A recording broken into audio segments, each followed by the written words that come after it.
Watch what differentiation does. A parabola becomes a line. A cubic becomes a parabola. A sine wave shifts into cosine, and e to the power x returns unchanged.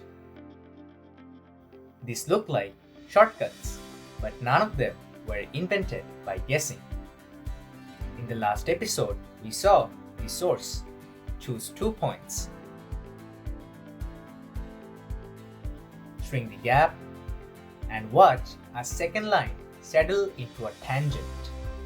That limit tells us what a function is doing at one instant. But here is the strange part.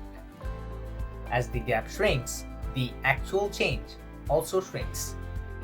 Everything new seems to disappear. So a derivative cannot just mean how much changed. It means how much changed compared to the tiny input step that caused it. That is why we divide by the tiny step first. Then we ask, what survives?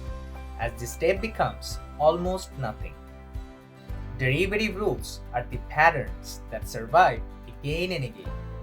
They do not replace the geometry, they compress it. And the first pattern is hiding inside the simplest growing shapes. Why does x squared becomes 2x? Why does x cubed becomes 3x squared? To say it, we will let a square and then a cube grow. Now start with the square. Its side length is x, so its area is x squared.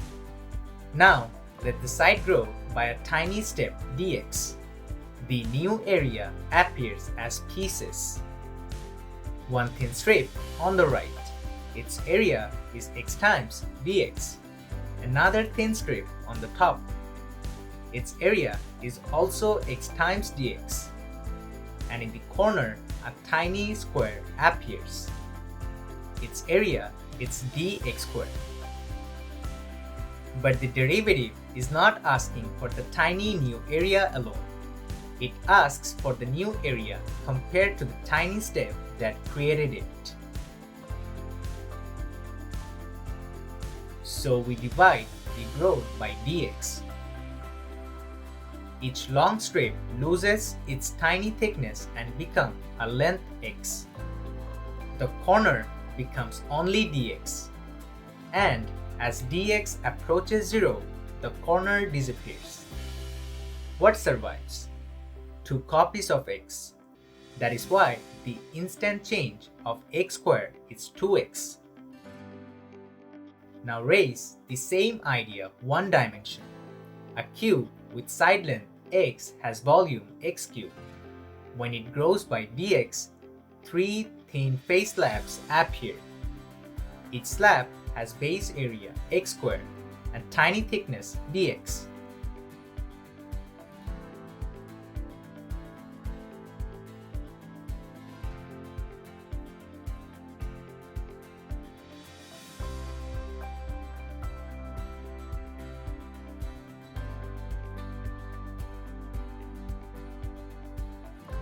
So, after dividing by dx, each slab becomes one square face of area x squared.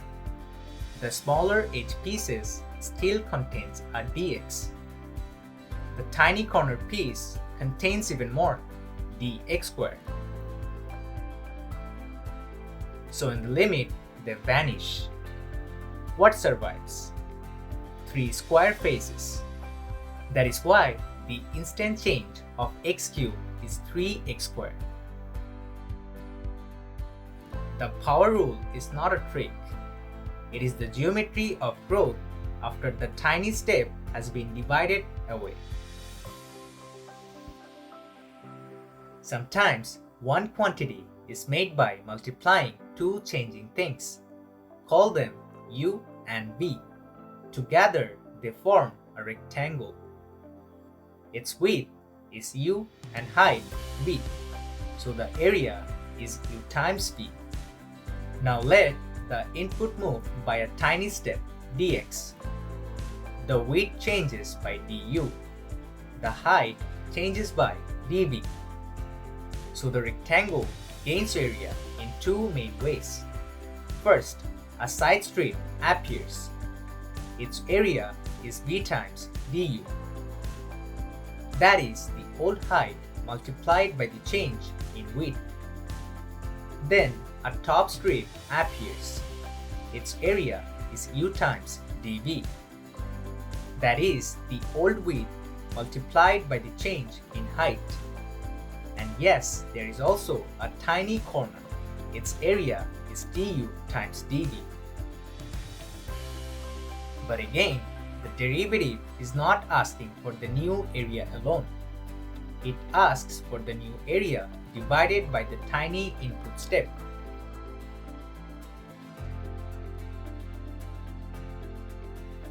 So we divide everything by dx. The side strip becomes v times du over dx. In other words, v times u prime.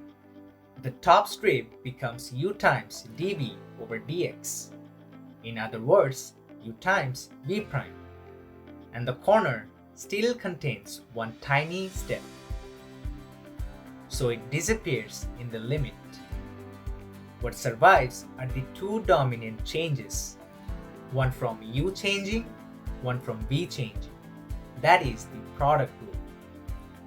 The derivative of u times v is u prime v plus uv prime.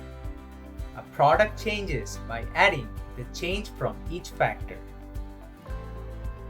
Now we reach the rule that looks most mysterious, the chain rule. A product was two changes happening side by side. Their effects add, but a chain is different. One change passes through layers. A tiny step in x enters the first graph. That graph turns it into a tiny change in u. Then u becomes the input of the second graph. And the second graph turns it into a final change in y. The first graph has a local rate. It turns dx into g prime of x times dx. So du is approximately g prime of x times dx. The second graph also has a local rate, but this rate is measured at u, not at x. It turns du into f prime of u times du. So dy is approximately f prime of u times du. Now substitute what du was. dy is approximately f prime of u times g prime of x times dx. Divide by the original input step dx. What survives is the total transmitted rate. Since u equals g of x, the final rule becomes dy over dx equals f prime of g of x times g prime of x.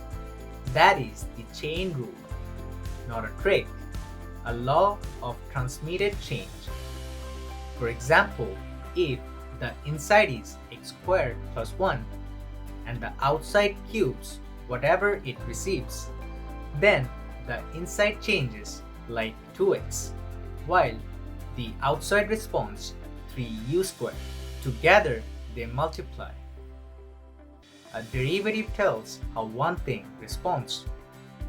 The chain rule tells how that response travels through a system. This is the hidden dimension. See beyond the symbols. Discover the ideas.